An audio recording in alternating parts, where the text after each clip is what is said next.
세상의 덕입니다. 이념 편향 논쟁으로 시작된 한국사 논란이 이제 검정 시스템 논쟁으로 확대되고 있습니다. 한국사 교과서에 대한 검정 체제를 국정 체제로 전환시키자는 주장이 나오고 있는 것입니다. 지금의 검정 체제가 역사 왜곡이나 오류 문제를 발생시킨다는 것이 그 이유인데요. 그러나 국정 체제는 시대착오적이며 독재 국가로의 획이라는 비판의 목소리가 있습니다. 한국사 교과서 국정 체제 논란에 대해 진지하게 논의해 보겠습니다.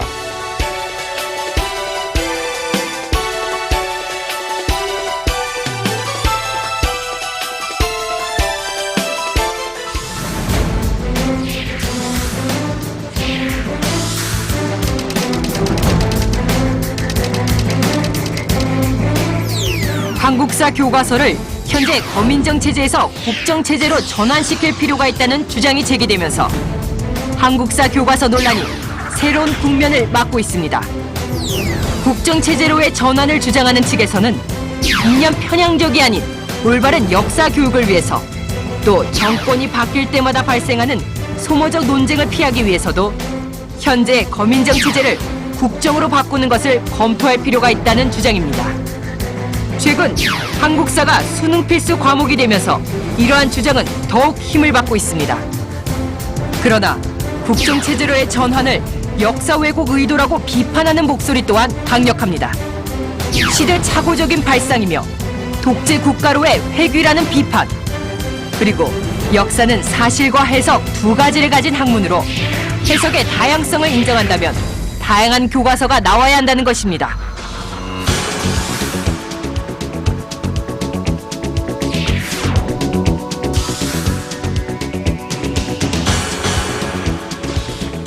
최근 여야 정치권 대결은 물론 원로 학계까지 확대되고 있는 한국사 교과서 국정 전환 논란.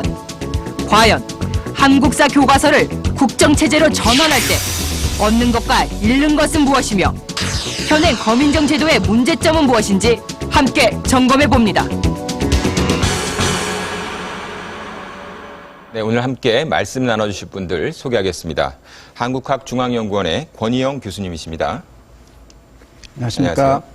네, 한양대 법학전문대학원의 전우현 교수님이십니다. 안녕하십니까. 네, 부산대 역사교육과 교수이시고 한국역사교육학회 회장이신 양정현 교수님이십니다. 반갑습니다. 네, 배명준 교사이시고요. 전국 역사교사 모임 회장이신 이성호 선생님이십니다. 예, 안녕하십니까. 네, 방청석에도 많은 분들이 함께하고 계십니다. 토론 지켜보시면서 좋은 의견 부탁드리겠습니다. 생방송 도중에 전화 열어놓겠습니다. 02-578-1380입니다. 시청자 여러분들께서는 한국사 교과서의 국정 전환 필요하다고 보시는지요? 아니면 그렇지 않다고 보시는지요? 적극적인 의견 참여 부탁드리겠습니다. 네, 현재 한국사 교과서는 검정체제로 되어 있습니다. 7차 교육과정 때부터 국정체제에서 검정체제로 바뀐 것인데요. 네, 지금 이 시점에서 왜 다시 국정체제 전환 얘기가 나오는지 그 근거와 반대 이유를 들어보는 시간을 갖도록 하겠는데요. 한국사 교과서의 국정 전환 논란 네 분 토론자분들의 기본 입장 들어보면서 시작하는 시간을 갖도록 하겠습니다. 먼저 국정 전환을 주장하시는 입장부터 들어보겠는데요. 권희영 교수님, 네, 말씀 주시죠. 네, 그 근간에 한국사 교육에 대해서 그 상황 변화가 많이 있었습니다. 종전에 선택 과목이었던 그 한국사가 고등학교에서 필수 과목으로 다 되었고, 그 다음에 또 수능도 그 이 필수화되었습니다. 한국사가. 그런 상황에서 지금 현재의 한국사 학계와 그 다음에 이 그 역사 교육 걔가 과연 이와 같이 변화된 상황에 제대로 적응할 수 있느냐 하는 것이 대단히 이 중요한 문제로 떠오르는데, 바로 그러한 상황에 적응을 하지 못할 것이기 때문에 국정 교과서로 가는 것이 바람직하다 하는 것이 저의 생각입니다. 네, 감사합니다. 양정현 교수님께서는요, 검정 체제를 유지하자는 입장이신데요. 네, 말씀 주시죠. 국정제 환원 논란의 발단은 기본적으로 그 한국사 교과서 부실 검정이라고 저는 생각하고 있고요. 그리고 그 부실 검정의 핵심은 교육의 정책 중립, 즉 헌법 정신이라고 할 수 있는 교육의 정책 중립이라고 하는 그런 면이 훼손된 것으로 저는 파악하고 있습니다. 따라서 그 국정제로 돌아가자는 주장은 기본적으로 그 본질을 벗어난 논점을 보이고 있는 것이고, 오히려 그 국정제를 주장하자고 하는 것은 특정한 역사관을 강요하자는 발상이겠다. 특히 그 부실 검정의 소지를 제공한 측에서 검정제를 문제 삼는 건 어불성설이라고 저는 생각합니다. 특히 자유민주주의를 주장하는 사람들이 극히 일부 그 공산주의 국가에서나 하는 국정제를 하자는 건 저는 넌센스라고 생각합니다. 네, 전호영 교수님 다른 생각이시죠? 네. 예, 전 다른 생각입니다. 검정제가 실시된 것이 2002년인가 2003년부터인 걸로 알고 있습니다. 자율과 다양성을 존중하는 참 좋죠. 민주주의 기본 가치입니다.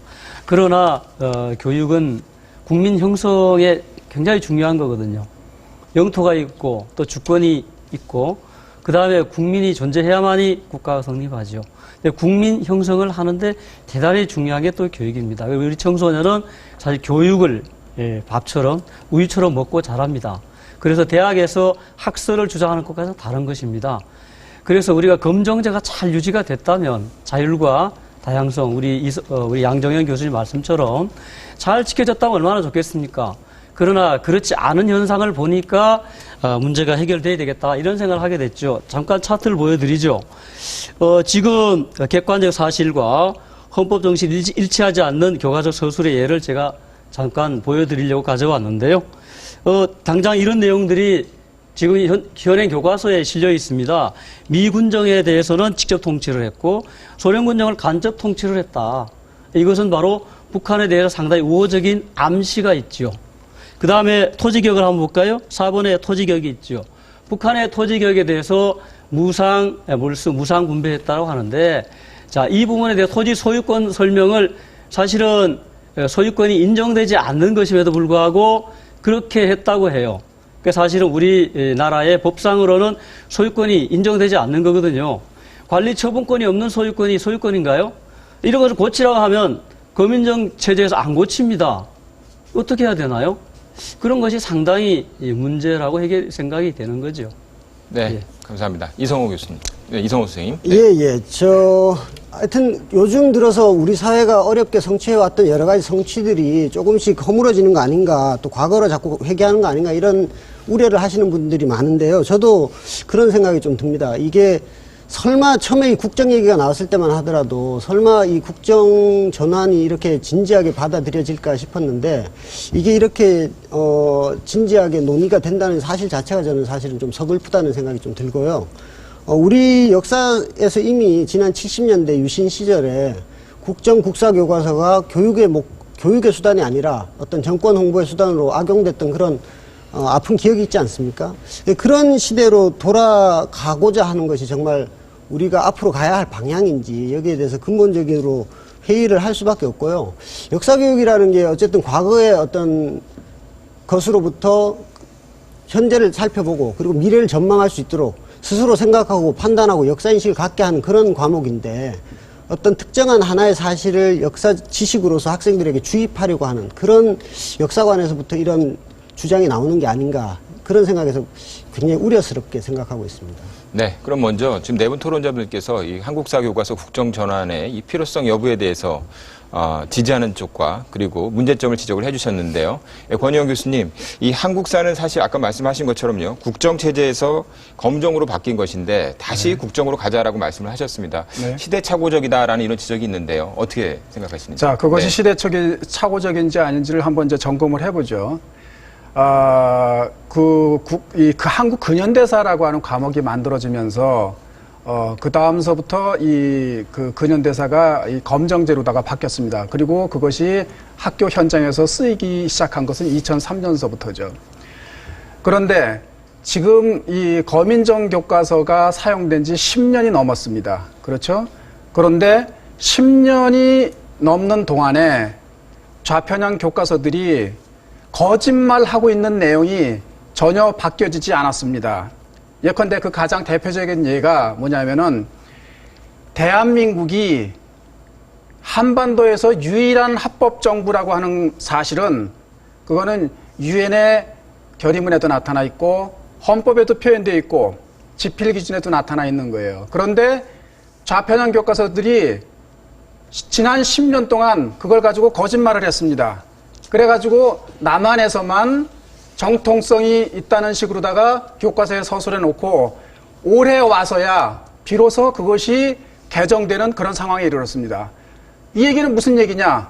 부실검정이라고 하는 것이 바로 현행 이 좌편향 교과서들을 보호하기 위한 장치로서 기능을 했다는 얘기죠.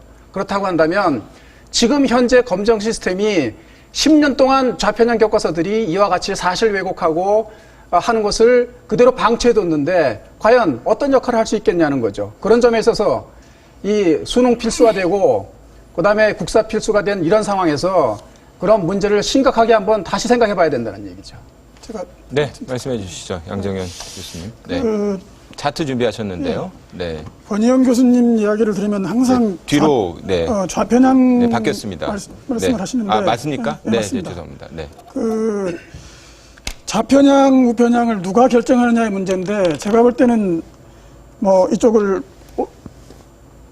왼쪽이라고 이쪽 오른쪽이라고 하면 지금 어느 지점이 중간인가를 따져서 이야기를 해야 되는데 예를 들면 권희영 선생님 만약에 이 오른쪽에 계시면서 그 오른쪽에 있는 권 교수님 왼쪽에 있는 사람들을 전부 좌편향이라고 하면 이거는 전 역사학계의 그 연구자들을 매도하는 거라고 저는 생각을 합니다. 그러니까 그 한국 근현대사 교과서가 좌편향이라고 말씀을 하시는데 그리고 그 검정 제도가 그거를 뭐 보호하는 역할을 했다고 말씀하시는데 그 검정 제도를 가지고 말씀을 드리자면 기본적으로 국가가 판단을 해서 그 내용에 문제가 있다고 하면 그 수정 지시를 할 수가 있고요.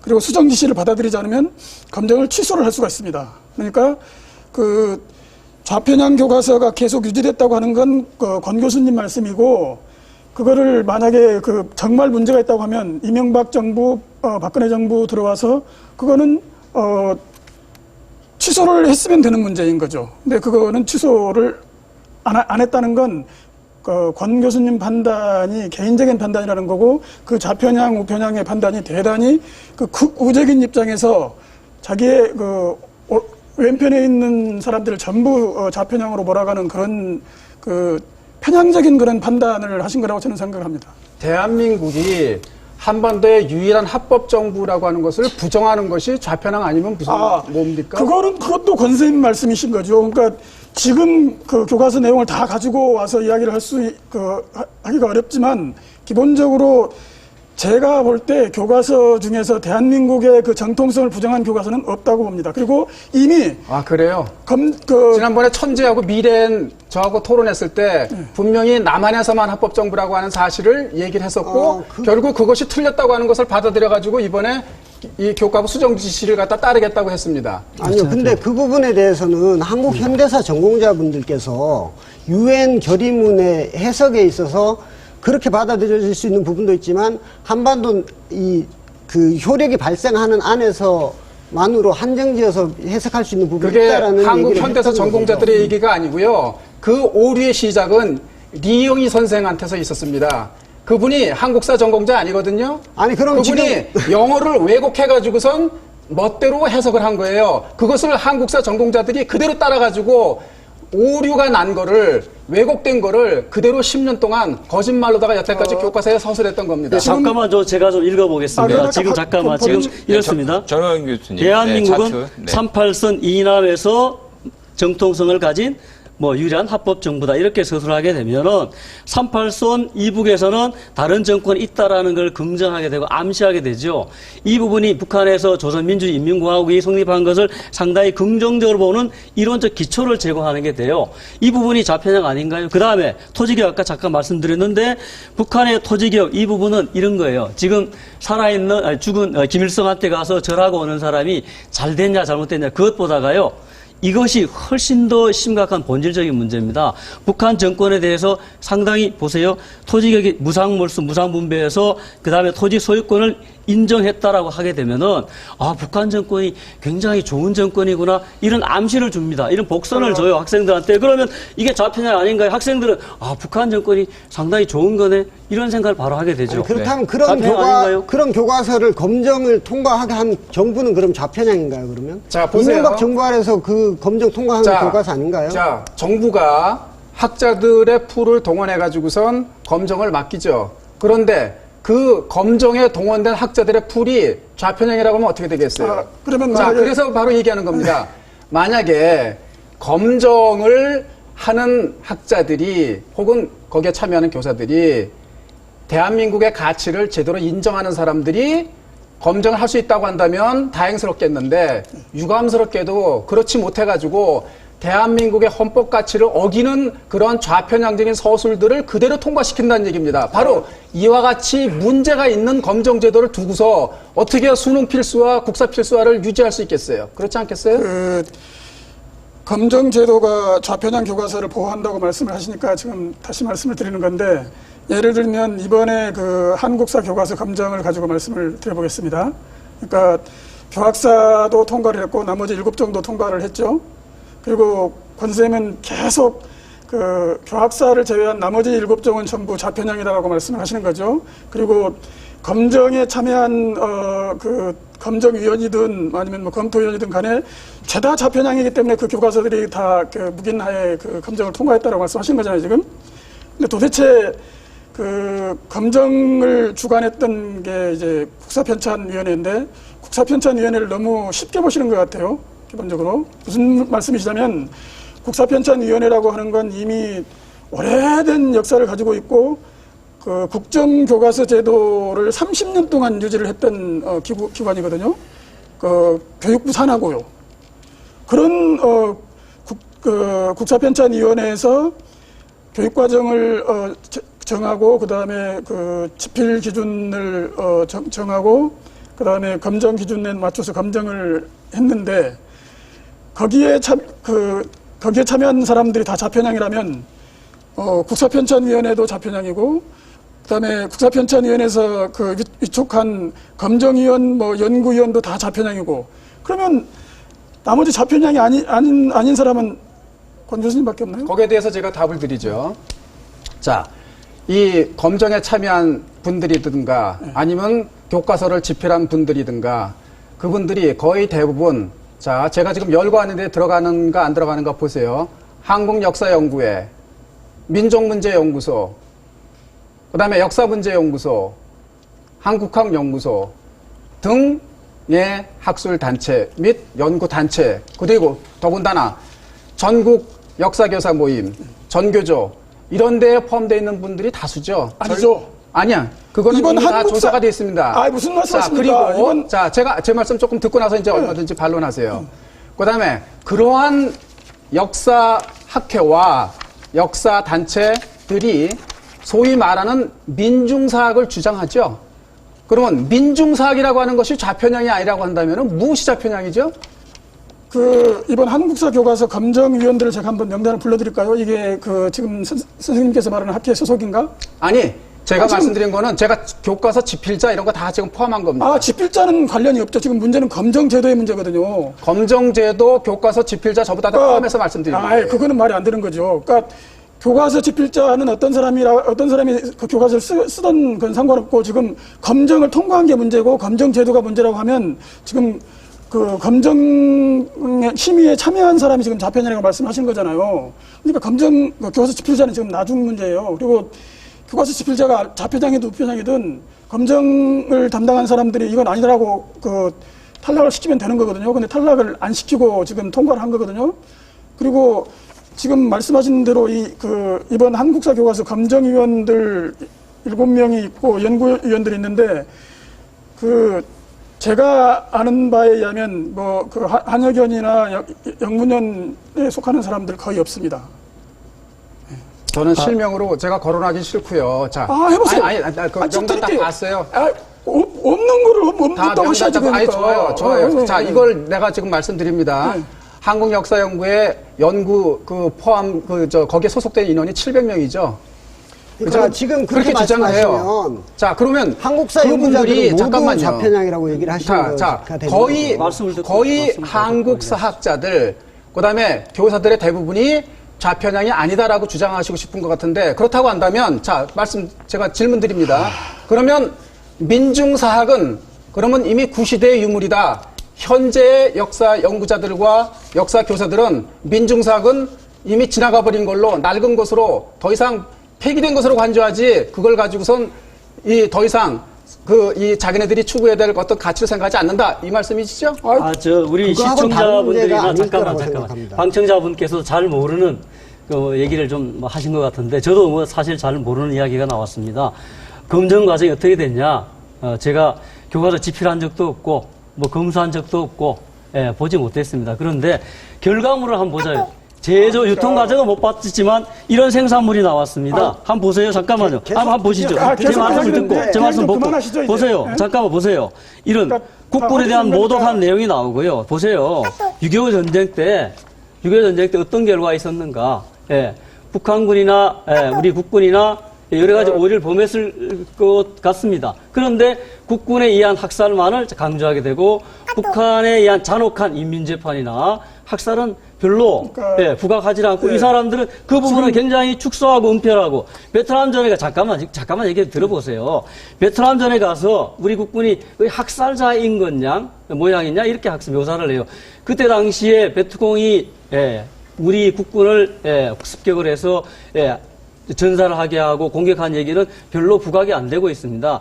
이건 뭐예요? 우리 국군을 모독한 이야기입니다. 이게 좌편향 아닌가요? 결과물을 보시라고요. 이런 부분 한번 보자고요. 네, 전호영 교수님. 지금 아까 전호영 교수님이 말씀하셨는데 검정 시스템 문제에 대해서 조금 아직 소개가 안 된 상황에서 얘기가 나와서 시청자분이 어려울 수 있다라고 얘기했는데 저희가 그래서 그 얘기는 조금 더 자세하게 좀 이따 얘기하고요. 그 전에 지금 저희가 얘기하는 것이 바로 국정교과서로 가는 이런 전환이 득과 실에 대해서 얘기를 하고 있습니다. 그런데 재밌는 게 국민대상 여론조사를 했었더니 국정전환이 77%로 굉장히 높은 지지를 받고 있거든요. 거기에 대해서 좀 어떻게 보시는지 이성호 선생님께서 말씀해 주시겠습니까? 예. 네. 일단 그 조사 자체가 조금 신빙성이 떨어지지 않나 이런 생각이 들고요. 그게 제가 파악하기로는 일단 처음 얘기가 나왔던 게 교총회원 288명을 대상으로 해서 뭐 상당수가 찬성하고 있다 이렇게 얘기를 하고 있는데 교총회원 중에 상당수는 이제 교장 교감 선생님이라든지 아니면 지금 현재 국정교과서를 사용하고 있는 초등 선생님들이 많이 포함되어 있는 걸로 알고 있고요. 그다음에 국민대상 여론조사도 실제 그 표본수라든지 이런 것들이 제대로 밝혀지지 않아서 과연 어느 정도 신뢰도가 있는 것인지 좀 믿기 어려운 설문이라고 생각이 듭니다. 저희가 예전에 지금 최근은 아니지만 예전 2005년에 저희 실제로 교과서를 가지고 수업을 해야 하는 역사 교사들을 대상으로 한 1,300명 정도의 설문조사를 한 적이 있습니다. 그 결과를 보면요, 그때 당시는 이제 국사는 국정이었고 한국 근현대사가 검정으로 풀렸을 때인데요. 국사를 국정으로 유지해야 된다는 의견은 한 17% 정도에 지나지 않았고요. 그 이외에 80% 이상의 선생님들께서는 검정제 또는 인정제, 심지어는 자유발행제로 나가야 된다 이렇게 주장을 하셨던 것으로 나와 있습니다. 그리고 또 그것이 좀 역사 교사들만의 것이라서 편향돼 있다 이렇게 얘기를 하실 수도 있는데 2004년에 이 교과서 문제를 검정으로 가는 방향을 이렇게 논의하기 위해서 교육과정평가원에서 교사 그리고 학부모 관리자 또 연구자 이런 분들 대상으로 해서 한 600명, 900명 이상 900명 정도의 설문을 했던 결과가 있거든요. 그것도 보면 국정을 유지해야 된다는 건 20%대에 불과하고요. 검정제 또는 인정제의 지지율이 훨씬 높았던 것으로 그렇게 조사가 되고 최근에 있습니다. 여론조사는 있습니까? 약 최근 10여 년의 여론조사는 못 여론조사 해봤는데요. 지금 물론 이제 계속 지금 논란이 되고 있고 어떻게 쉽게 생각하면 그냥 시끄러우니까 국정으로 가자 또는 학생들이 배우기에 그냥 한 교과서로 가면 좋겠다라고 생각해서 찬성이 높을 수도 있을 거라고 생각이 들어요. 근데 그건 사실은 뭐 민주주의 하면 시끄러우니까 독재로 가자 이런 발상하고 거의 맞먹는 정도의 조금은 천박한 발상이지 않을까. 그래서 이것들은 사실은 좀 잘 이해를 시키고 좀 더 나은 방향으로 갈 수 있는 방안으로 좀 설득하는 게 필요하지 않을까 이런 생각이 듭니다. 권영 교수님 예, 지금 바로 지금 의견에 이제 대해서 말씀해 이 주시죠. 천박하다고 하는 말씀을 하셨는데 바로 이 좌편향 교과서들이 학생들에게 이 제공하는 그 교과서가 바로 천박한 거예요. 왜냐하면 그 좌편향 교과서들이 이 대한민국에 대해서 긍정적인 생각을 주지 못하고 오히려 북한 체제에 대해서 긍정적인 그런 어떤 그 이 생각을 불어일으키려고 하는 그런 이 잘못된 생각을 가지고 이 대한민국의 모든 업적을 폄하하고 그다음에 이 공산주의에 대해서 상당히 친밀하게 서술하고 그다음에 이 반미 사상 부추기고 바로 이러한 것들을 교과서에 써놓는데 바로 그것이 천박한 것이지 어떻게 다른 것이 천박하겠어요. 그러니까 현재 이 검정 교과서 시스템을 그대로 유지하면은 그런 천박한 교과서들이 앞으로 계속적으로 나오게 된다는 거죠. 그렇다고 한다면 이 국정교과서가 가지는 장점이 있습니다. 그 장점이 뭐냐면은 소수의 이 사람들이라고 하더라도 가장 우수한 사람들을 교과서 집필에 참여하게 만들 수가 있어요. 그렇게 된다고 한다면 기존의 교과서보다 훨씬 질적으로 뛰어난 교과서를 만들 수 있는 거죠. 한정된 자원으로다가. 그렇다고 한다면 국정교과서를 채택하지 않을 이유가 없는 거죠. 저도 네, 국정교과서로 네. 가면 그 좋은 교과서를 만들 수 있을 거라고 이제 말씀을 하셨는데, 아마 교과서를 이번에 처음 써보셨을 것 같아요. 관 교수님은. 그러셨죠? 중등 교과서는 처음 써보신 거죠? 그렇죠. 네. 그래서 교과서를 만드는 시스템에 대해서 아마 처음 경험을 해보신 걸 거고, 그래서 이제 상황을 좀 파악을 못 하시는 부분도 있을 것 같아요. 제가 국정국사교과서, 마지막 나온 국정국사교과서 작업을 했습니다. 그러니까 제 7차 교육과정 종합교 국사교과서 작업을 했는데, 그 결론적으로 말하면 국정국사교과서 국정체제는 좋은 교과서를 만드는 시스템이 안 된다라고 하는 것인데, 몇 가지 이유만 제가 조금 네, 말씀하시죠. 네. 하겠습니다. 지금 핵심은 국정이니까 조금 길게 갈 수도 있겠습니다. 첫 번째가 뭐냐면 이제 아주 그 최고의 학자들을 모아가지고 드림팀을 구성해서 쓰면 잘 쓸 수 있다라고 말씀을 하시는데 그거 말이 그렇게 되는 문제가 아니죠. 그때 제가 국정 작업을 했을 때도 당연히 다 그 시대 그 분야의 그 내노라 하는 학자, 역사학자들을 집필자로 위촉을 해서 원고를 부탁을 했는데 다 자기 나름대로 명확한 그 관점이 있고 역사의 어떤 틀이 있기 때문에 그분들을 다 모아가지고 교과서를 딱 만들어 놓으면 이건 도대체 이렇게 균일하지가 않는 거죠. 제각각인 거죠. 그 점이 가장 그 큰 문제인 건데, 그러니까 교과서라고 하는 건 특히 역사 교과서는 나름대로 그 교과서 하나에서 일관된 어떤 사관 혹은 큰 흐름 같은 것들이 거기 관철이 돼야 되는 건데 그 최고의 인류 학자들 다 모아놓는다고 해서 그 흐름이 일관되게 만들어지지는 않습니다. 그러니까 만약에 권 교수님께서 예를 들면 아마 만약에 천재 교과서를 쓰셨던 주진우 교수님한테 교과서 같이 씁시다 하고 하면 주진우 교수님이 같이 그럽시다라고 할까요? 아마 안 할 것 같아요. 아니 나는 같이 쓰자고 안 할 거예요. 네. 그건 뭐냐면 나하고 생각이 같은 사람들만 가지고 교과서를 쓸 수밖에 없고 쓰는 게 맞는 거죠. 그럴 경우 이제 결국은 어떤 하나의 어떤 한 경향성을 가진 교과서를 쓸 수밖에 없는 거죠. 교과서 작업을 하는 게 그렇게 간단한 게 아니라 팀워크가 중요한 거거든요. 그러니까 그 공동 집필자들 간에 서로 공유하고 같이 호흡하고 수준을 맞춰내는 팀워크가 중요한데 그거가 안 되는 거죠. 그러니까 교학사 한국사 교과서에서 제가 볼 때는 6명 사이에 팀워크가 별로 안 맞았어요. 그러니까 딱 읽어보면 저는 여러 번 써봐서 아는데 이 사람들이 같이 협의가 별로 안 돼 있구나라는 느낌이 확 들었거든요.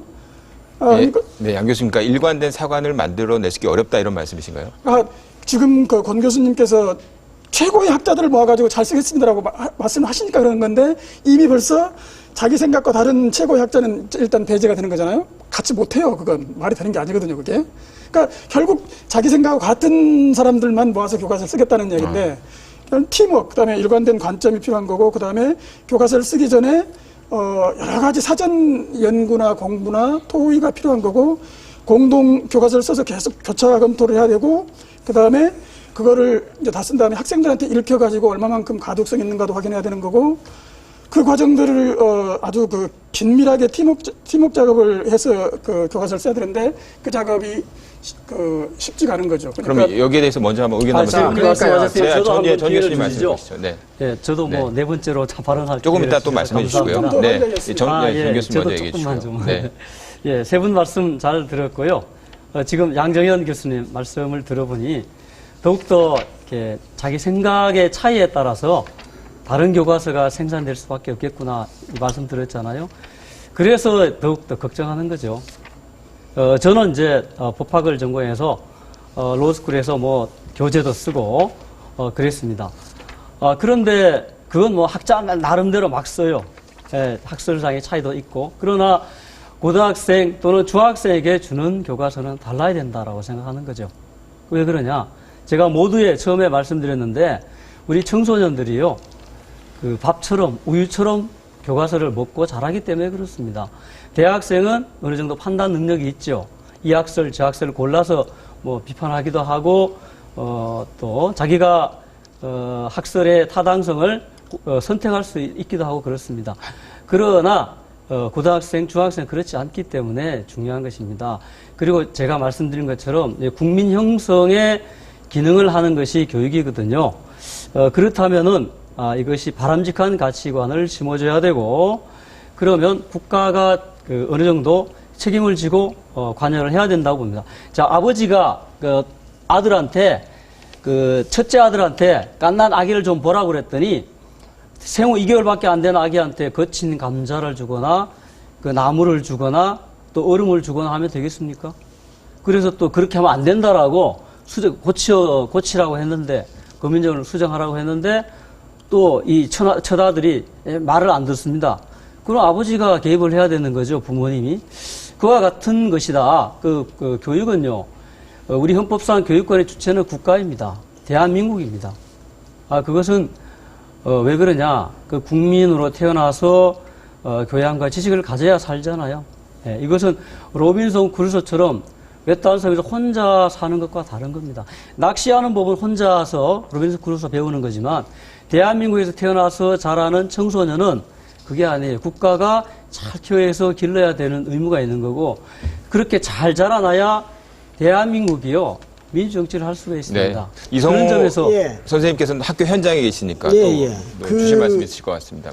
국가가 교육권의 주체라는 말씀 저는 이해를 못할 수 있겠는데요. 국민이 교육권을 누려야 할 권리자이지 그 교육을 받을 권리를 말하는 그렇죠. 거죠. 그리고 교육을 받을 권리는 학령기의 아동을 가진 부모 또는 다른 보호자를 말하는 그러니까 것입니다. 저희 헌법상에 물론 뭐 법학을 전공하셨으니까 제가 뭐 거기에 대해서 더 얘기를 할 건 아니지만 제가 상식적으로 생각할 때 우리 헌법이 규정하고 있는 교육의 전문성, 자주성, 정치적 중립성이라는 원칙이 있지 않습니까? 그리고 그것은 교육기본법에도 계속 강조가 되고 있는 부분이고요.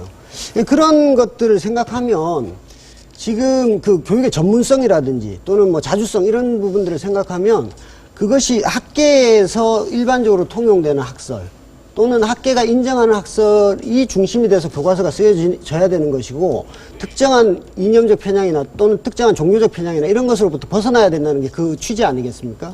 근데 지금 모든 학계 모든 사람들은 다 좌편향이고 나만이 옳다라고 생각하시는 분들이 이 자기네들의 어떤 특정한 사관을 이 국정으로 만들어야 된다라고 이렇게 주장하고 있는 것은 이념 편향으로부터 벗어나기 위해서 국정으로 가야 된다는 게 아니라 편향된 어떤 특정 이론을 국정화하자라는 그런 주장과 다를 바 없다라고 그러면 이제 네, 제가 그러면 말씀드리죠. 여기서 저희가 지금 한국사 교과서 국정체제 전환 얘기를 하고 있는데요.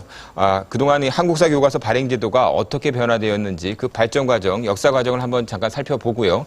그리고 이 문제에 대해서 일반 시민들은 어떤 의견을 갖고 계신지 한번 들어보고 난 후에 이야기 계속 이어가도록 하겠습니다. 함께 보시죠. 현행 우리나라 중고등학교 한국사 교과서 발행 제도는 민간 출판사가 개발해 국가의 심사를 받는 검정제를 채택하고 있습니다. 그러나 지금의 발행 체제가 자리 잡은 것은 불과 몇 년 전의 일인데요. 그간 한국사 교과서의 발행 제도가 어떤 변화를 거쳐왔는지 살펴봤습니다. 한국사 교과서는 일제강점기의 국정교과서 제도가 폐지된 광복 이후부터 1973년까지 국정교과서와 검정교과서가 함께 쓰였습니다.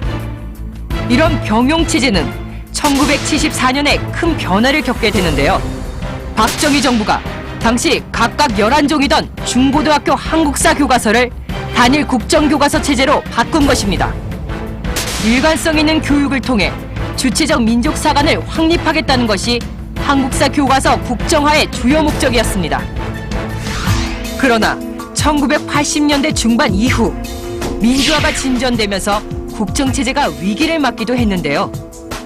국정교과서가 유신 정권을 옹호하고 획일적 시각을 강요하고 있다는 지적이 이어졌기 때문입니다. 비판이 지속되자 1987년에 개정된 교과서에는 이전과 다른 방향의 역사 해석이 실리기도 했지만 여전히 국정체제를 벗어나진 못했습니다.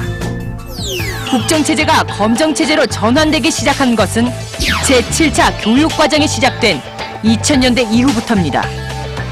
교사와 학생에게 교과서를 선택할 수 있는 기회를 주고 역사를 보는 다양한 해석과 관점을 보여주자는 취지에서 2003년에 고교 한국근현대사 교과서가 검정으로 발행된 것입니다.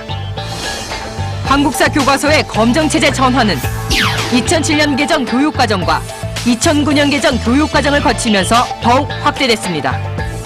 그 결과 2010년에는 중학교 역사 교과서가, 2011년에는 고등학교 한국사 교과서가 검정체제로 바뀌게 돼 현행에 이르게 됐습니다. 그러나 검정체제로 바뀌기 시작한 10년 전부터 한국사 교과서는 끊임없이 좌우 편향성 논란에 시달리고 있습니다. 급기야 최근 일각에서 다시 국정으로 돌아가자는 주장이 나오며 한국사 교과서 논란은 국정 전환 논쟁으로 번지고 있습니다. 국민들은 이번 논란을 어떻게 바라보는지 들어봤습니다. 국정으로 나가더라도 그 문제가 없다고 봅니다. 우리 아이들에게는 뭔가 좀 잘 정돈되고 정확하게 표현된 정말 올바른 그런 역사의 교과서가, 역사라는 게 바라보는 시각이나 해석하기에 따라 달라질 수가 있기 때문에 그걸 하나로 통일하는 게 좀 문제라고 생각해요. 최근 아무래도 한 가지 생각이 있어야 다들 국민들이 한 가지로 생각하지, 여기서 이 말하고 저기서 저 말하고 그러면 혼돈이 올 수 있잖아요.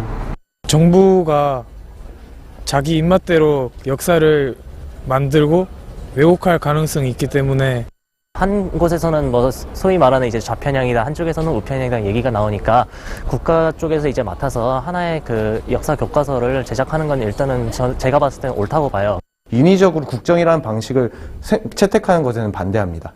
국민 의식과 맞지 않는 부분이 많다면 그러한 부분은 자연스럽게 없어질 것이라 생각을 하기 때문에 배울 때 학생들이 되게 혼란스러우니까 그냥 하나로 통일하는 게 좋은 것 같습니다. 날짜가 틀리다거나 연도가 잘못됐다거나 그 정도만 바로 잡으면서 그냥 사관은 여러 사관을 접할 수 있는 게 저는 올바르다고 생각을 해요.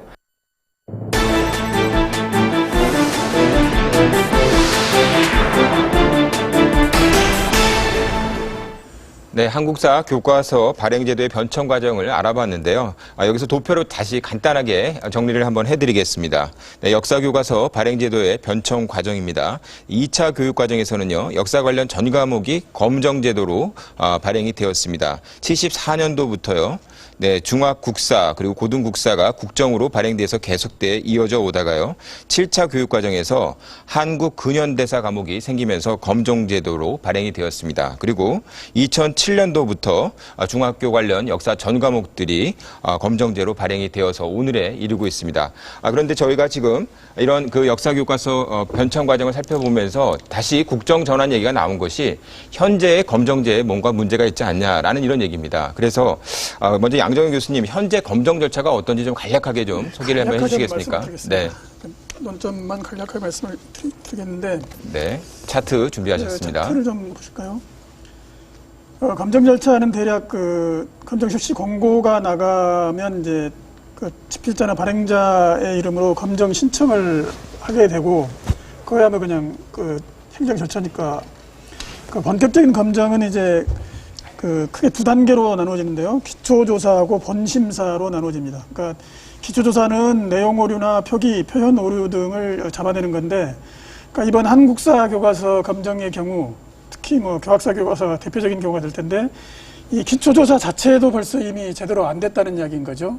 그러니까 그런 부분에서 그 감정제도 운용상에 심각한 문제가 있다는 생각이 이제 먼저 들고요. 그다음에 기초조사가 끝나면 이제 그걸 가지고 본심사에 들어가게 되는데, 본심사는 이제 교과용 도서로서의 적합성이 있느냐 없느냐의 여부를 이제 따지는 거죠. 그러니까 그 만약에 아까 그 전 교수님 말씀하신 대로 문제가 많다고 하면 전 교수님 분 같은 분들이 이제 이 그 심사에 들어가셔가지고 그걸 잡아내시면 되는 거죠. 근데 이제 그만큼 그 인력을 충분히 확보도 안 했고, 그다음에 전문적인 식견을 가지고 그거를 오류를 잡아내거나 아니면 그 잘못된 시각을 뭐 교정을 하기를 이제 권고하거나 하는 그런 절차를 그 수행할 만큼의 어떤 그 식견을 가진 그 감정위원들이 제대로 그 배치가 안 된 상황일 수도 있겠어요. 그러니까 감정제 자체의 문제가 아니라는 거죠. 그러니까 기초조사가 제대로 됐으면 교학사 교과서는 그렇게 많은 오류를 안고 나오지 않아도 되는 거죠.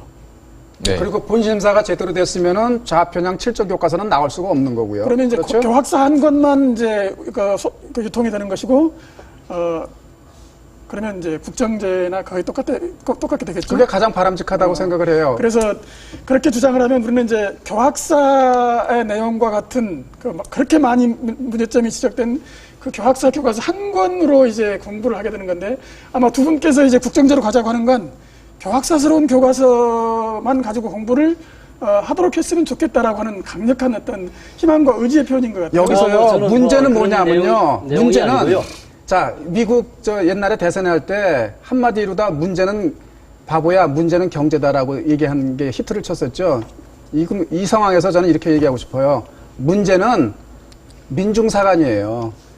이 대한민국 교과서가, 역사 교과서가 민중사관에 의해서 집필되고 그것이 학교에서 통용되는 한 대한민국 교과서에서의 기능을 제대로 할 수가 없어요. 똑같은 레퍼토리를 계속 말씀하시는데, 아니, 똑같은 레퍼토리가 아니라 이거 대단히 심각한 문제고, 이거에 대해서 왜 한번 진지하게 생각해보지 않으세요? 제가 만약에 역사학계를 전체가 지금 민중사학에 물들어 있고 모든 역사학자들이 다 민중사학자다라고 생각을 하시는 거예요. 좌편향 7정 교과서는 다 민중사관에 물들어 있다고 얘기할 수 있어요. 그렇다면 그렇지 않은 교학사 교과서는 왜 그렇다면 친일과 독재를 미화한다는 친일 그런 독재 비판을 미화한 적 받게 되죠? 없거든요. 한번 증거를 대보세요. 증거는 여러 번 돼서 이야기했고요. 그러니까 항상 여기 서 계시면서 왼쪽에 있는 사람들을 전부 좌편향이라고 하시는 거라고요. 자, 지금. 어디에 서 있는지는 제가 분별할 아까 게 아니고요. 보여드렸죠? 중요한 건 헌법가치예요. 헌법가치. 잠깐만요. 저도 헌법가치, 좀 우리 기회를 헌법에서- 좀 주십시오. 저에게 더 죄송합니다. 저도 얘기를 두 번씩이나 네, 말씀하셨잖아요. 네, 좋습니다. 전호영 교수님. 예. 네, 말씀해 주시죠. 제가 아까 말씀드렸잖아요. 우리 양정현 교수님하고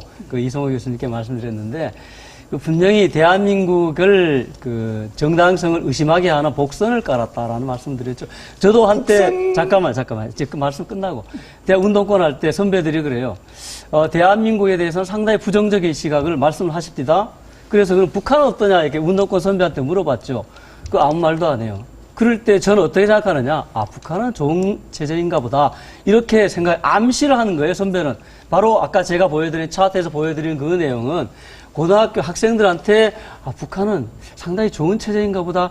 이렇게 암시하는 복선이 깔려 있는 겁니다. 이게 상당히 위험하다는 것이고, 저는 이제 민중사학이다. 이런 부분이 만약에 계급투쟁 부분에 대해서 상당히 긍정적으로 보는 시각이 있다면 우리 국민을 둘로 쪼개는 거예요. 그렇게 하고 검증 과정이 어떻게 됐냐. 아까 우리 양정현 교수님께서 말씀을 하셨는데 그 부분에 대해서 문제점이 있다면 분명히 고쳐야 될 테고요. 지금 결과를 보세요. 아까 제가 말씀드렸잖아요. 국군을 혐오하게 만들고 북한의 체제를 굉장히 미화하고 김일성을 과대 포장을 합니다. 이승만은 좀 깎아내려요. 소련 군정은 해방군이다. 미군정은 점령군이다. 그렇게 표현하면 제가 고등학생 같으면 아, 정말 북한에 가고 싶다. 북한이 좋은 체제인가 보다. 이렇게 생각할 겁니다. 이걸 왜 못 고치느냐. 이거 검인정 교과서에서 못 고쳤잖아요. 선생님 못 고쳤죠? 못 고쳤잖아요. 제가 이성호 학교에서 선생님 학생들을 말씀하시죠. 만나보면요. 북한에 대한 평가는 이미 끝난 겁니다. 사실은 지금 학생들 우리보다 못 사는 나라, 우리보다 독재하고 있는 나라 선망하지 않아요. 전혀 그런 걸 왜 안 가르치시죠? 오히려 북한의 참혹한 인권 침해 왜 안 쓰시죠? 그러니까 그거 교과서에 들어가 있습니다. 들어가 있고요. 오히려 정말 우리가 지금 정말 생각해야 될 건 헌법 가치 계속 얘기하시고 대한민국의 가치 계속 얘기하시는데 우리 헌법이 강조하고 있는 게 전문에서부터 3.1운동으로 수립된 임시정부의 법통 강조하고 있고 4.19 혁명으로 이룩한 민주주의 강조하고 있습니다. 물론 그렇습니다. 그거 강조해야 되는 거잖아요. 잠깐만요. 헌법 가치 그리고 중에 저도 계속 좀 예, 말씀하겠습니다. 예.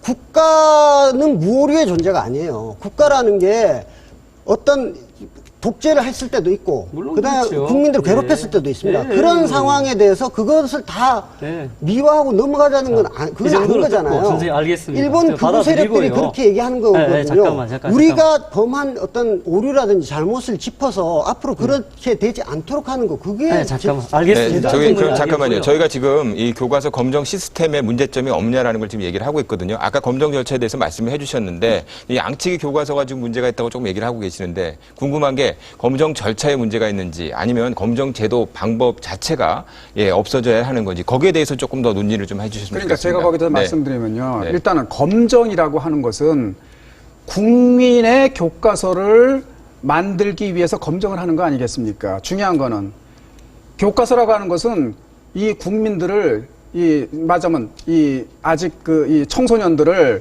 이 건강한 시민으로서 국민으로서 양성하기 위해서 국가가 실시하는 교육 아닙니까? 그렇기 때문에 거기에서는 다른 무엇보다도 제일 중요한 게 대한민국의 시민으로서 건강한 정체성을 가지도록 헌법을 지키도록 법을 지키도록 만드는 어떤 기본적인 자질을 역사적인 어떤 그 맥락을 통해서 가리키는 것이 이 한국사 교과서의 중요한 그 목적이거든요. 그런데 대한민국의 가치를 근본에서부터 흔들고자 하는 그런 민중사관의 그런 어떤 그 입각해서 쓴 교과서가 학교 현장에서 사용된다고 한다면 그거는 국가가 뭐하러 그러면 그런 그것을 갖다가 하도록 내버려 두고 그걸 유지시켜야 되겠습니까? 그건 없애버려야죠. 중요한 거는 바로 그것을 국사학계 스스로가 해낼 수 있느냐. 그걸 못 해내니까 지난 10년 동안 그것을 못 해낸다고 하는 것을 입증했으니까 이제는 국정으로 한다는 거예요. 국정으로 돌아가면 적어도 대한민국의 가치를 근본에서부터 허무는 그런 식의 교과서는 나오지 않을 거라는 겁니다. 잠깐만요. 아까 이성호 선생님 말씀을 받아서 이성호 선생님 잠깐만요. 교육의 자주성과 전문성을 말씀하셨죠. 그건 이제 자율성과 다양성을 존중한다는 말과 동의어로 들립니다. 물론 헌법의 31조에 그렇게 규정이 되어 있습니다. 대단히 중요하지요. 또 민주주의를 실현하는 하나의 구체화 작업 아니겠어요? 그런데 헌법에는 그것만 있는 것이 아닙니다. 대한민국의 헌법적 가치를 침해해서는 안 됩니다. 헌법 전문 아까 말씀하셨는데 거기에 보면 자유민주적 기본 질서가 나와요. 그렇죠. 그 다음에 헌법 4조하고 8조 사항에 보면은 또 그런 이야기 자유민주적 기본 질서 나오는데 이거 헌법의 핵입니다. 자, 자율성, 전문성을 살려서 좋은 교과서를 만들어라 했는데 예컨대 민중사, 계급투쟁, 국민을 둘러 쪼개는 시각을 길러주는 거, 김일성을 찬양하고 이승만 의도적 깎아내리고, 해방 직후에 인민위원회를 예컨대 미화하고, 그러는 것이 자율성과 다양성의 표현이냐? 그건 아니다. 헌법이란 건 이런 거예요. 기본적으로, 자율성과 다양성, 자주성, 전문성도 존중하지만, 그보다 더 근본적인 핵이요. 자율성과 다양성을 예컨대 악용해서 헌법적 가치를 훼손하게 되면은 안 된다라는 헌법의 핵이고 그 아래 하위 규범으로 그러면 민주주의 원칙에 따라서 자율적으로 해도 좋고 자주적 해도 좋고 다양성 존중해서 여러 가지 교과서도 좋다 하는 것인데 근본적으로 대한민국 헌법 질서를 부정한다면 그것은 안 되는 것입니다. 네, 지금 두 분 말씀이 이념 편향적인 이런 것이 아니라 올바른 역사 교육을 위해서 좀 통일된 의미의 이런 것이 필요하다라고 하시는데 거기에 대해서 좀 말씀해 주십시오. 그러니까 네. 기본 전제부터가 저는 잘못되어 있다고 보는데 기존 교과서들이 다 민중사관이고 기존 교과서들이 다 대한민국 헌법을 부정하는 거다. 이런 전제를 깔고 말씀하시는 거잖아요. 근데 그렇다면 제가 정말 아까 그 사례를 보여드린 거죠. 그 사례를 가지고서 그렇게 계속 얘기를 하시는데 만약 그렇다면 정말 아까도 말씀드렸지만 검정은 이제까지 검증을 했던 정부는 그럼 뭘 한 거며 우리 정부가 그러면 좌파 정부입니까? 검증에 하나의 문제점이 나타난 거겠죠. 검증으로 걸러내지 못하는 그런 결과물을 보여드린 겁니다. 그리고 아까 절차를 말씀하셨는데 결과가 이런 심각한 결과가 생산됐다면 뭔가 좀 문제가 있다고 보는 거죠. 선생님 왜 문제가 어디 있다고 보십니까? 왜 그런 게 나왔다고 보십니까? 기본적으로 굉장히 지역적이고 편향된 시각에서 그 문제를 지적하셨다고 보고요. 그다음에 그게 지역적인 문제일까요? 아까도 말씀드렸지만 아까 그 유엔 헌장에서의 그 한반도 유일 합법 정부론 그것도 제가 알기로는 박태균 교수가 한겨레 글도 실은 걸로 알고 있습니다. 그 번역이 이게 오히려 이 효력이 인정되는 범위 내에서의 합법 정부로 번역하는 것이 옳다라는 게 기본적인 학설이라고 생각합니다. 이영희 교수나 뭐 강만길 교수가 혹시 그렇게 주장했다고 아까 말씀하셨는데 아니 근데 그거 누가 주장한 게 문제가 아니라 그게 사실이냐 아니냐의 문제인 거죠. 예, 저기 잠깐 영어만 읽어보면 금방 알아요. 근데 저희가 우리 의도적으로 그분들은 남쪽에서만 유일한 정부라고 권영 얘기했을까요? 선생님만큼이나 영어를 못하셔서 그렇게 영어를 계속 주장하시는 못했거나 아니면 왜곡했거나 그겁니다. 둘 중에 하나예요. 그러니까 이게 다른 모든 사람들이 다 틀렸다고 주장하시는 거잖아요. 그럼 이게 대화가 자, 안 지금 되는 현재 거 아니에요? 문제는 뭐냐면은 그 핵심적인 문제입니다. 북한의 남한의 교육부에서조차도 정통성 집필 문제거든요. 기준에 대한민국이 한반도의 유일한 합법 정부라고 쓰도록 했어요. 근데 그걸 의도적으로 왜곡했고 지금 역시 현장에서 교사하시는 분도 그것이 왜곡된지를 모르고 지금 사실이라고 믿고 있는 거 아니에요. 지난번 그만큼 10년 동안 거짓말을 한 거예요, 그동안. 아니요, 지난번 검정에서요. 이번 검정에서는 유일 합법 정부로 고치라고 나왔었는데. 근데 왜 받아들여요? 그게 맞다면? 지난번 교과서에서는 그렇게 쓰지 않은 교과서에 대해서. 그러니까 지난번 검정이 문제가 많았던 거죠. 바로 거기에서 문제가 있었던 네, 거예요. 그러면 검정 시스템 운영 면에서 어디가 문제가 있는지 저희가 조금만 더 좀 말씀 한번 해주셨으면 좋겠습니다. 양정현 교수님께서 한번 말씀해 주시겠습니까? 네. 검정제가 문제가 있으니까 검정제를 이제 폐지하고 국정으로 가자라고 이제 말씀을 하시는데 권 교수님도 아마 계속 국정제를 주장을 하지도 않으셨을 것 같고, 그러니까 아마 김대중 노무현 정부 때는 당연히 국정 말씀 안 하셨겠죠. 저는요. 네, 그다음에 국사학계가 자정 능력이 있으면 검인정이 괜찮다고 생각을 해요. 그러니까 그러나 현재 국사학계는 자정 능력이 없어요. 민중사학에서부터 깨끗해질 수 있는 자정 능력이 없기 때문에 국정교과서로 가야 된다고 주장하는 겁니다. 그렇게 나만 옳고 다른 모든 역사학자들이 전부 지금 좌빨이다라고 말씀을 하셔버리는 순간 덕불장군이 되는 거고, 그러면 더 이상 어떻게 이야기를 해볼 수가 없는 지금 거고. 그 역사단체의 창립 선언문을 보세요. 그러니까 만약에 선생님이 만약에 극우라고 다른 쪽 사람들이, 모든 역사학자들이 권영 교수는 극우야, 그러니까 저 사람 말은 대체로 별로 신뢰성이 없는 말이라고 그렇게 99가 이를 향해서 당신은 극우이다. 그리고 일본의 극우파나 사고방식이 비슷하다라고 라고 이야기를 하게 되면 동의를 하시겠습니까? 그렇다고 해서 또 그게 진실이 아니면 아닌 거예요. 그러니까 나머지도 마찬가지인 거죠. 그렇죠? 네, 나머지도. 그런데 창립 선언문을 보세요, 다. 그런 단체들의 창립 선언문. 아무리 저는 국사학자가 아니지만 그러니까 좀만. 네, 양 교수님 얘기 조금 더 들어보고요. 예, 조금 더 얘기하시죠. 마무리 해주시죠. 네. 짧게. 아무리 권희영 교수가 대부분의 한국사학자들이 좌편향이라고 말을 한다고 하더라도 그거는 극우적인 생각을 가진 사람의 이야기일 뿐인 거죠. 네, 그래요? 마무리 그거는 하셨으면 저도 그런 어쩌다 거예요? 잠깐만. 그러면 지금 국사학계가 어떻게 돼 있다, 아니 저는 잘 모르는 것이지만, 그러면 북한에 대해서 될 수 있으면 결정을 좀 덮어주려고 그러고, 남한의 좀 잘못된 부분을 굉장히 과도하게 얘기하는 것은 왜 그럴까요? 북한이 예컨대 1990 소련 몰락한 이후에, 망한 이후에 기밀 문서가 해제됐죠. 비밀이 해제됐는데 그 이후 6.25 전쟁에 대한 원인이라든가 또 북한의 심각한 소련의 위성 국가화 과정들이 다 잘 나타나 있습니다. 거기서 스탈린하고 몰로토프하고 그 다음에 스티코프가 조작을 해서 북한의 위성국가를 만든 작업이 소상히 나와 있고, 그 다음에 북한이 어떻게 위성국가가 됐는지 이런 부분에 대해서 대구 폭동 사건에 대해서도 북한이 자금을 주고 지원했다는 사실도 기밀문서로 밝혀졌어요. 그 중요한 사실을 왜 안 씁니까? 자, 국사학계가 어떻게 구성되는지는 저는 국사학자가 아니니까 모르지만 그런 부분에 대해서 굉장히 저는 걱정하고 의심을 하는 거죠. 그러니까 반공, 반북이 무슨 아주 굉장히 중요하고 지금 굉장히 학생들에게 가르쳐야 할 가치인 것처럼 말씀을 하시는데. 반공, 반북하라는 게 아니라 그 6.25 전쟁의 진실을 왜 얘기를 안 해요? 지금 현재 교과서가 과연 친북적이고 좌편향적이라고 지금 단정을 하고 말씀하시는데 지금 교과서 봐보시면 그렇지 않습니다. 아니 잠깐만. 친북 좌편향 전에 6.25 전쟁 그렇게 중요한 사실에 중요한 팩트를 왜 안 쓰냐고요.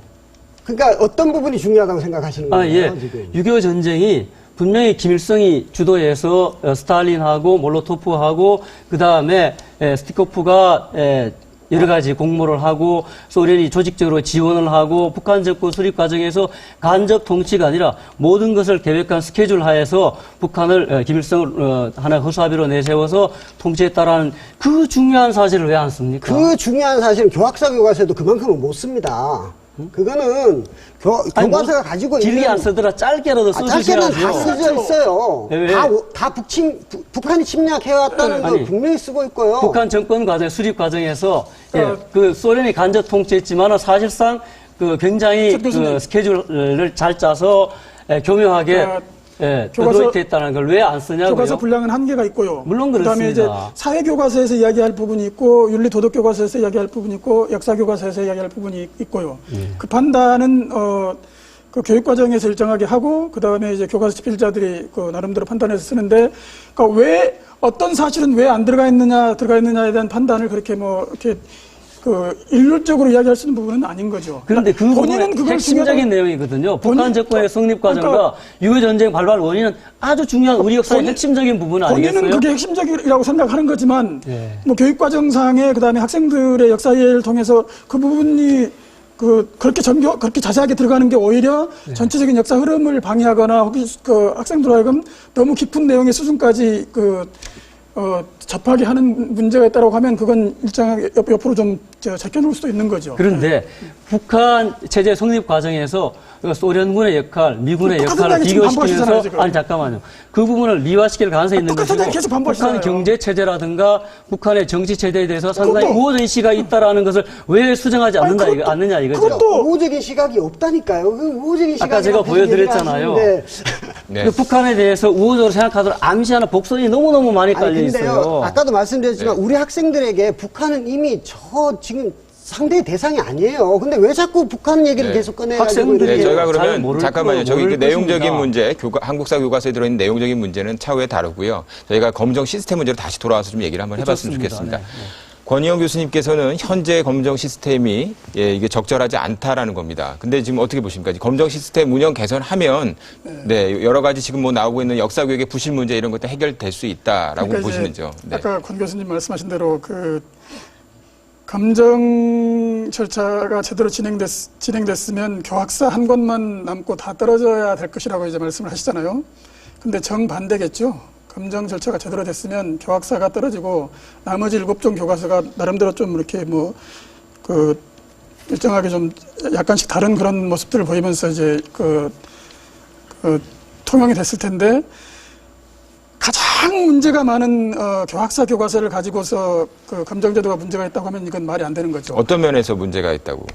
그러니까 사실 오류가 500개부터 시작해서 아까 제가 말씀드린 대로 집필자들 간의 어떤 서로 이렇게 역사의 전체적인 어떤 흐름을 파악하는 면에 있어서의 불균형, 부조화, 그 다음에 학생들에게 제시하는 그 탐구 과제에 있어서 전혀 학생들의 상황을 고려하지 않는 그런 문제점들, 그건 이미 다 지적된 문제이고, 심지어는, 교학사 교과서 집필자들하고 뜻을 같이 하고, 이렇게 같이 항상 힘을 실어주시는 새누리당 김무성 의원께서도 교학사 교과서는 반드시 수정돼야 된다라고 말씀을 하시더라고요. 7종 교과서 사실 오류는 확인해 보셨어요? 했죠. 제가 해보셨어요? 당연히 하죠. 몇 개나 나왔어요?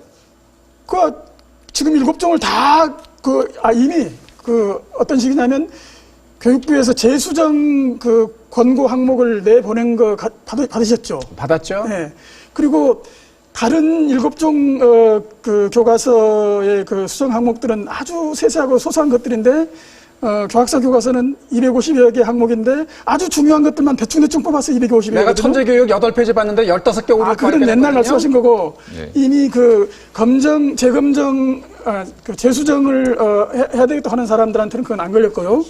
그 다음에 그래서 오히려 그거를 보면 그 교학사 교과서가 검정에 통과한 건 검정제도의 특혜를 입었다고 저는 봐요. 오류가 가장 교과서가 많았다라는 지금 말씀이신데요. 아니죠. 그러니까 예컨대 분명히 검정은 지금 어떻게 되어 있냐면은 지필 기준을 어긴 것은 검정에 통과하지 않도록 되어 있습니다. 못 시킵니다. 그런데 분명히 아까도 인정을 했지만은 분명히 대한민국 그 유일합법정부라고 하는 지필 기준을 어긴 교과서가 통과했어요. 저는 인정한 적 없습니다. 그거. 아니 천재하고 미래 교과서 분명히 토론했을 때 인정을 했어요. 자기네들 남한에서만 유일합법정부라고. 그런데 그게 분명히 검정에 통과했거든요. 지필 기준을 어겼음에도 불구하고.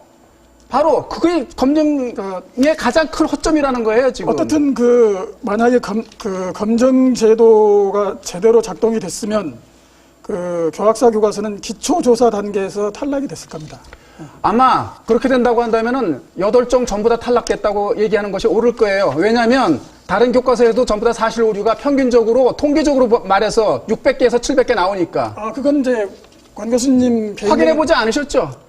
그건 권 교수님 개인적인 생각이고 나는 개인적으로라도 조사의 결과 통계적으로 추정한 것이고요. 개인적으로 그거 확인 안 해보셨죠? 아니 그러면 다른 수정 권고를 했던 사람이라든지 아니면 그 교육부에서 검정을 실시하고 수정 권고를 했던 분들은 그분들을 전혀 못 믿으시겠다는 말씀이신가요? 자, 교학사에서 교학사의 수정 권고 내용이 다른 7종 교과서보다 2배 정도 많았던 건 사실 아닌가요? 자, 사실 오류가 있는 부분이고, 나 지금 분명히 얘기했지만은요, 이 지필 기준과 같은 어떤 중요한 어떤 가치나 사관에 관한 부분은 사관에 관한 부분이에요. 그러니까. 자, 어느 것이 본심사에 해당하는 것이고, 어느 것이 예비 검정에 해당하는 겁니까? 중요한 거는 가치와 사관이 대한민국 헌법 정신에 맞냐 안 맞냐 하는 거거든요. 잠깐만요. 바로 그것을 어긴 것이 통과됐다고 한다면은 이거는 그 관점에 심각한 문제가 있다는 거죠. 예, 가치와 사관 말씀하셨는데요. 그 가치와 사관에서도 가장 문제가 많았던 게 교학사 교과서 아닙니까? 아니죠? 누가 그걸 무죄로 삼았어요? 아니, 그 친일 인사들을 미화하고 김성수 또는 이승만의 이름이 100몇 번이나 나오고. 그러니까 미화라고 하는 것을 뭘 가지고 미화라고 그러죠? 아니, 그러면 이게 특정한 어떤 권영 교수님의 어떤 특정한 개인적인 사관을 가지고 그러니까 미화의 기준이 뭔가라고 하는 걸 그러니까요. 물었어요. 지금 학생들이 배워야 될 교과서고 학계의 중론이나 학계의 어떤 연구 성과를 바탕으로 쓰여져야 되는 교과서임에도 불구하고 명성황후를 시해한 일본인의 입장에서 생각해보자라든지 아니면 이승만의 일대기 거의 정기 찬양에 가까울 정도로 그런 식의 교과서를 가지고서 이게 검정 가치가 맞는 교과서다. 이게 검정을 통과했어야만 하는 교과서다라고 주장하시는 그걸 미화라고 얘기하는 것이 왜곡이죠. 김일성이 보천보 전투에서 보천보 전투한 것이 우리가 일제 독립하기 위한 준비 단계였다라고 찬양하는 것. 인민위원회가 예컨대 상당히 성공적이었다고 표현하는 것. 그런 부분. 구미위원부에서 이승만 활동한 부분을 대폭 깎아내리고 우리 독립 노선 중에서 여러 가지 있을 텐데 민족주의 노선은 상당히 폄하하고 그쪽은 대체로 일제 친일의 친일 분자들이 양산됐다라고 얘기하는 그런 류의 서술 방법. 그러니까 여러 가지 독립투쟁 방법이 있을 텐데 계급투쟁, 그 다음에 무장투쟁 한 부분만을 강조하고 독립노선이라든가 실력주의 양성했다라든가 이런 부분에 대해서는 굉장히 폄하하는 서술이 그게 옳다고 보십니까? 네. 그런 교과서는 없습니다. 제가 볼 때는. 제가 8종을 제가 연구실에 앉아서 하는 일이 제가 교과서를 쭉 봤어요. 저도 쭉 봤어요. 네, 제가 아까 말씀드렸는데 잠깐만 팩트보다 더 팩트 물론 사실 오류 오탈자보다 더 중요한 것은 사관의 문제예요. 사실 오류가 많은 거 사관의 문제입니다. 네, 지금 저희가 계속 지금 또 사관 문제 얘기 나오는데요. 그거는 저희들이 이전에도 좀 다뤘고요. 오늘 계속 검인정 시스템 이 부분에 대해서 국정 전환에 대해서 저희가 얘기를 하고 있습니다. 그러면 저희가 잠깐 좀 열기를 식히고요. 그러면서 이 토론장에서 학부모님과 또 선생님들 나와 계시는데요. 이분들의 반응 한번 먼저 들어보시겠습니다. 먼저 학부모님 얘기부터 들어보겠습니다. 김민희 학부모님이신데요. 안녕하세요. 네, 안녕하세요. 네, 한국사 교과서 국정 전환에 대해서 말씀 들으셨는데 어떻게 생각하시는지요? 네, 저는 찬성 입장입니다. 네, 일단 양쪽 교수님들 얘기를 다 들어봤는데요. 제 개인적으로는 역사가 굉장히 중요하다고 생각하는 사람이에요. 나라의 근간을 세우는 거잖아요. 근데 지금 교과서를 쓸 사람은 우리가 아니고 아이들이거든요. 우리 더더군다나 이게 수능 필수 과목이 되었어요. 그럼 우리 아이들은 사실 지금 우리 중고생들은 굉장히 여유가 있는 아이들이 아니거든요. 우리나라 현실 그 입시 제도는 거의 국영수 위주로 돌아가고 있고 모든 사교육도 다 그렇게 되고 있어요. 그 아이들이 역사 공부를 좀 심도 있게 하려면 시업 시수가 충분히 맞아져야 되는데 지금 시업 시수가 맞지가 않아요. 그래서 저는 여러 가지 아이들이 물론 여러 가지의 그런 교과서를 다 충분히 볼 수 있다면 좋겠지만 아이들에게 주어진 시간은 한계가 있고 또 가르치는 선생님 입장에서는 최선을 다해서 가르쳐야 하는데 시간이 그렇게 많이 분배가 되어 있지 않거든요. 네. 그래서 저는 우리 아이들이 수능 필수 과목으로 이게 지금 지정이 됐기 때문에 한 권, 짜임새 있는 한 권으로 이렇게 충분히 공부할 수 네. 있는 게 더 낫다고 생각합니다. 네, 감사합니다. 그러면 이번에는 다른 학부모님 얘기도 들어보겠습니다. 김명희 학부모님이신데요. 네, 한국사 교과서 국정전환에 대해서 어떻게 생각하시는지요? 저는 국정전환 하는데 네. 반대하는 입장입니다. 반대라고 하셨습니다. 예, 저희 아이가 고등학생이거든요. 이번에 수능을 봤는데 그 아이한테 이 국정전환 하는 거에 대해서 어떻게 생각하냐 한번 물어봤어요. 이거 토론회 준비하면서. 그랬더니 아이가 우리나라는 민주주의 국가인데 어떻게 나라에서 국사 교과서 편찬하는 것을 관여를 하고 그거를 그렇게 획일화된 역사관을 아이들에게 주입할 수 있는 그런 쪽으로 갈 수 있느냐. 이거는 민주주의 국가에서 할 수 있는 일이 아니지 않느냐. 이렇게 그냥 얘기하는 것을 제가 듣고 깜짝 놀랐는데요. 걔도 역시 물론 수능 필수 국사 교과서를 공부하는데 한 권이면 좋겠긴 하겠지만은 그렇지만 자기네들이 그 다양한 역사관을 체험할 수 없고 그러기 때문에 자기는 국정 전환을 반대한다 이렇게 얘기하는 걸 제가 들었었어요. 그런데 네. 저도 그 의견에 찬성을 했고요. 그리고 지금 시대가 이렇게 변하고 발전하는데 이게 지금 우리가 국정 교과서였다가 다시 검정 교과서였다가 다시 국정으로 간다는 얘기가 나오는 거잖아요. 이거는 지금 시대를 거스르는 그런 네. 발상이라고 보고요. 그래서 저는 그렇게 되면 현 정권의 홍보를 담당하는 그런 역할을 할 수 있는 그런 것이 되기 때문에 그렇게 되면 그게 독재 사회가 되는 건데 그래서 네. 반대를 합니다. 네. 학부모님께서 지금 찬성과 반대 입장 얘기하셨고요. 저희가 그러면 이번에는 역사 선생님을 모셨는데요. 선생님 얘기도 한번 좀 들어보겠습니다. 수원 영덕고등학교 최경란 선생님이신데요. 안녕하세요. 네, 안녕하세요. 네, 지금 얼마 전에 교과서연구재단 주최로 한국사 교과서 검정제도 점검에 대한 토론회가 있었는데 이 토론자로 또 참석하셨다고 하셨습니다. 그 네. 토론회에서 있었던 얘기도 좀 전해주시겠습니까? 네. 토론에서는 네. 교과서 검정제도의 개선 방안과 일부 내용에서는 그 검정으로서의 전환이 어떻겠느냐 이런 논의가 있었는데요. 제가 오늘 토론 과정을 보면서 역사교사로서 조금 안타깝고 좀 무시당하는 그런 느낌이 들었습니다. 사실 지금 토론장에 나와 계신 분들은 역사 교육 교과서의 지필 기준이라든가 공통적인 기준이라든가 또는 역사 교육 과정에 대해서 어느 정도 아시는지 반문해 보고 싶고요. 그리고 역사 교사로서 교단에 섰을 때는 한국인으로서의 정체성과 한국인으로서의 역사 의식을 길러주기 위해서 노력을 하고 있습니다. 좌편향이라든가 우편향 이런 논리적인 어떤 이념적인 논쟁에서 역사 교사와 학생들은 또 하나 희생물이 되지 않은가 이런 생각이 들고 있습니다. 그리고 역사 교사로서 교과서 검정 제도에 참여할 기회가 있었는데요. 네. 그 역사 교과서 검정 제도에 그 자체로서는 저는 문제점을 보완하는 방향이 더 좋지 않을까 이런 생각을 합니다. 그리고 역사 교과서 논란에서 가장 중요한 것은 현장에 있는 역사 교사와 학생들의 의견을 반영하고 그들의 목소리에 귀를 기울이는 그런 자세가 더 필요하다고 생각합니다. 네, 감사합니다. 선생님께서 그러니까 검정 체제를 좀 보완하면 좋겠다라는 이런 말씀이신가요? 국정 교과서로 전환하는 방향이나 검정 제도로 네. 유지하는 방향이나 네. 다 나름대로의 논리가 있겠지만 네. 저는 기존의 검정제도 개선을 좀 더 보완하는 체제로 가는 것이 감사합니다. 예, 좋다고 네, 그럼 여기서 생각합니다. 저희가 전화 연결해 보도록 해보겠습니다. 안녕하세요. 네, 전화 연결되었습니다. 안녕하세요. 네, 말씀하시죠. 전화 연결되었습니다. 여보세요? 네. 저희가 지금 국정교과서, 이제 한국사 교과서 국정 전환 문제에 대해서 얘기를 하고 있는데요. 어떻게 생각하시는지요? 저는 찬성이라고 생각합니다. 네. 그 문제에 대해서 정권이 바뀔 때마다 교과서가 계속 반복적으로 좌우 편향성에 대해서 논쟁이 계속되고 있고 아이들이 올바른 역사 교육을 하기 위해서는 통일된 교과서가 꼭 필요하다고 생각하고요.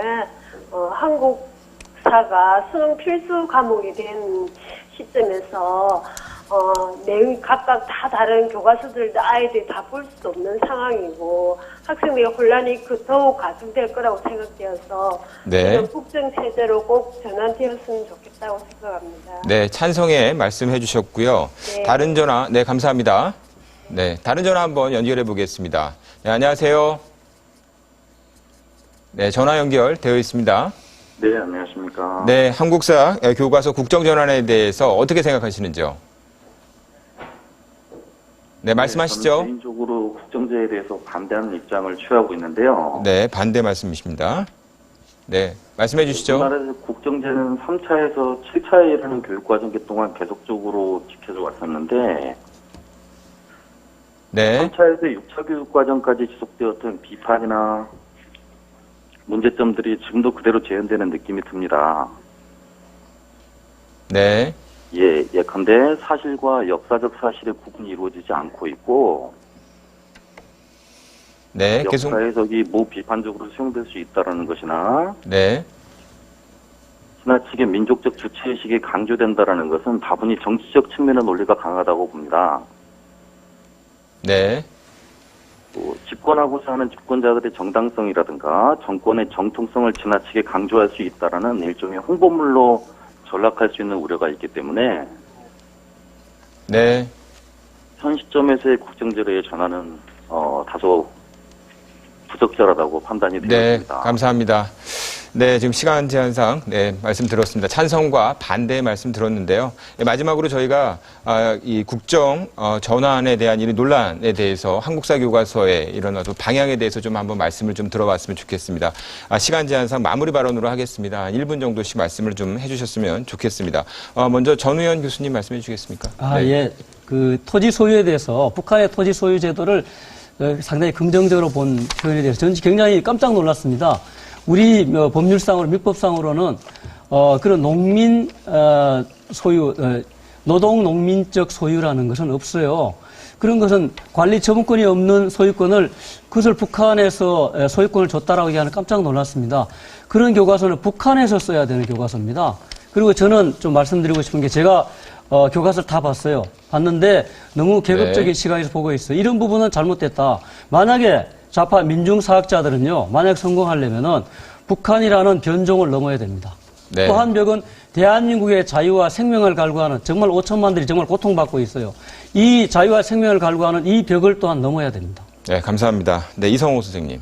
예, 그 수능 필수 때문에 국정으로 가야 된다 이렇게 주장하시는 분들이 있는데 사실은 지금 거의 필수처럼 운영되고 있는 국어나 영어, 수학 같은 경우도 교과서 굉장히 다양하거든요. 그런데도 별 문제 없습니다. 왜냐하면 검정이라는 체제가 교육과정을 중심으로 짜여져 있고 교육과정을 가지고서 중요한 문제들을 내기 때문에 문제 없을 거라고 생각이 들고요. 국정제를 생각하시는 분들은 우리 70, 80년대 국정교과서 한번 상기해 보셨으면 좋겠습니다. 그때 교과서가 어떤 모습이었는지 정권의 정당성 홍보하는 수단으로 이렇게 전락됐었고요.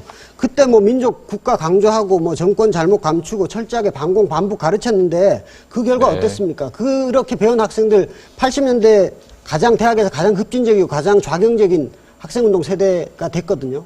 그런 잘못을 지금 또 되풀이하자는 그런 네. 말씀 아닌가 싶습니다. 네, 권희영 교수님. 예, 지금 현재 수능 필수가 된 그 입장에서는 지금 이 학생들은 어떤 입장에 놓여져 있느냐 하면 실전 교과서 중에서 한 권하고 교학사 교과서 한 권하고 두 권을 놓고선 봐야만 되는 그런 상황에 처했어요. 왜냐하면 이 실전 교과서하고 교학사 교과서의 입장이 너무 차이가 많기 때문에 그렇게 된다고 한다면 학생들로서도 큰 부담이겠죠. 그거보다는 차라리 국정교과서로 가서 그야말로 이 건전하고 중립적인 어떤 그 입장에서 역사를 배울 수 있는 것이 더 바람직하다고 생각을 합니다. 네, 감사합니다. 양정훈 교수님. 하필 따라가도 북한을 따라가는지 모르겠습니다. 교과서 그 제도에서. 북한이 딱 국정이죠. 안 좋은 거를 배우라는지 모르겠고, 결국 그 국정제로 간다는 건 후진국임을 인증하는 게 아닌가. 지금 국정제를 유지하고 있는 나라는 되게 후진국이나 아니면 극한의 공산주의 국가인데, 그거를 따라간다는 건 참 문제가 많겠다. 그 다음에 실제로 학생들이 다양한 시각을 가지고 폭넓은 독서를 통해서 문화 역량을 키워나가야 이 민족의 장래나 미래가 꿈을 가질 수 있을 텐데, 지금 국정제 논의로 21세기를 살아나갈 우리 2세들을 이야기한다는 건 이건 정말 국가 역량의 견제에서 보면 이건 죄악이라고 저는 생각합니다. 감사합니다. 네. 네, 이것으로 오늘 토론 마치겠습니다. 출연해주신 토론자 여러분, 그리고 참여해주신 학부모님들과 역사 선생님들께 감사드립니다. 네, 우리는 올바른 역사 교육, 역사관의 중요성을 늘 강조합니다. 그런데 안타깝게도 지난 수십 년간 우리 역사학계는 논쟁만을 거듭해오고 있습니다. 가르치는 선생님도, 연구자도, 교사도 올바른 역사교육이라는 명분하에 자기 주장만을 고집할 뿐입니다. 그 사이에서 우리 아이들에게 피해가 갈까봐, 또 우리 역사가 정말로 왜곡될까봐 우려스러울 뿐입니다. 하루빨리 이런 논쟁이 그치기를 바랄 뿐입니다. 생방송 EBS 교육 대토론 다음 주에 뵙겠습니다. 감사합니다.